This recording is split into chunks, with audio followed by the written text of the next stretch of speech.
We've just zoomed into the Washington column that sits above Mirror Lake across from Half Dome, where we'll take a look at some of the methods to the madness on the big walls. I'll also use photos from the desperately overhanging Leaning Tower and other climbs to help illustrate these techniques. When I step off the ground and onto a big wall, I feel a knot in my stomach as I look up and see an ocean of burning granite that seems to go forever. Although the climbing logistics can be quite complex, I'll try to cover some of the basics in the next few minutes. The goal is to free climb as much as possible, where you only use your hands and feet to climb the rock and use the equipment just for safety. The first climber, known as the lead climber, trails a rope that's clipped into anchors set along the way, and on the bottom end of the rope, a belayer feeds rope to the leader and can lock the rope if there's a fall. The lead climber also trails a second rope that will be used to hoist the equipment bag up the face. Sometimes the climbing becomes too difficult and the lead climber will attach small ladders that are made from nylon webbing to the anchors. This is called direct aid climbing, which is not nearly as satisfying as free climbing the rock with your own hands, but it will get you up some very exciting sections of rock. The lead climber carries a large selection of anchors to cover a wide range of cracks, and these anchors are clipped to a sling called the rack that drapes over the leader's torso. Here's a somewhat dated picture of a big wall rack. I won't go into the details of how these anchors are secured in the cracks, but the picture will give you an idea how narrow and how wide the cracks can be. I also show some pitons in the upper center of the photo. Pitons were replaced in the 70s and 80s with the metal wedged anchors shown here, plus the more recently used self-expanding cam anchors that jam into the cracks. Pitons were phased out because they did a great deal of damage to the rock when they were hammered into the cracks and hammered out to remove them. Here are some miniature anchors that have replaced the skinny bladed pitons, but you only want to use these little guys for leading direct aid when you need them only to support your body weight and not a leader fall. Once the lead climber runs the rope out for its entire length, the next belay station is set up, where the first order of business is to secure the main climbing rope so the second climber can come up this rope and remove all the anchors along the section of rock below.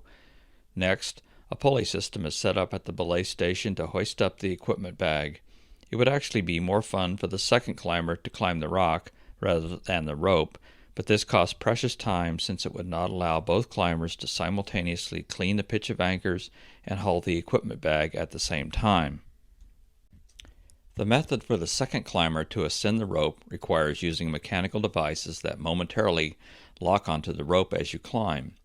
This device has small teeth on a cam that grab the rope when your body weight is transferred onto the ascender and releases this grip as you slide the ascender upward.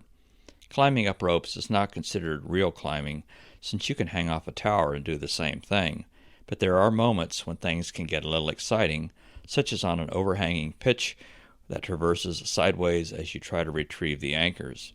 And if you have more than 2 climbers in your party and the anchors have already been retrieved, you get to enjoy a free dangling ride up the rope. Once you finish ascending the rope and reach the belay station, you have a mass of retrieved anchors that need to be sorted out for the next pitch, which you will be leading.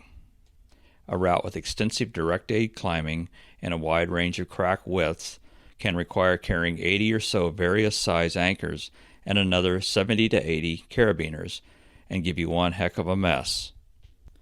Contemplating your next lead is where the adrenaline starts kicking in again. Here's an exciting moment from the leader's view where the route goes 15 feet straight out underneath the roof and you're looking back at the last belay station. And the thrill continues on the climb up the suspended rope as you find yourself bouncing and spinning in free space with more than 1,000 feet of open air below you. Now we'll look at some human amenities on the rock. As far as ledges go, you really don't need them to be wide to be comfortable. You just want them to be flat and level. And for sleeping, all you need is a 20-inch wide ledge to be snug as a bug. If you don't have a ledge, you bring your own.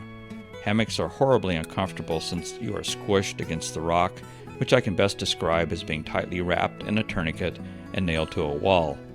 Fortunately for climbers nowadays, flat and portable platforms can be carried up the rock.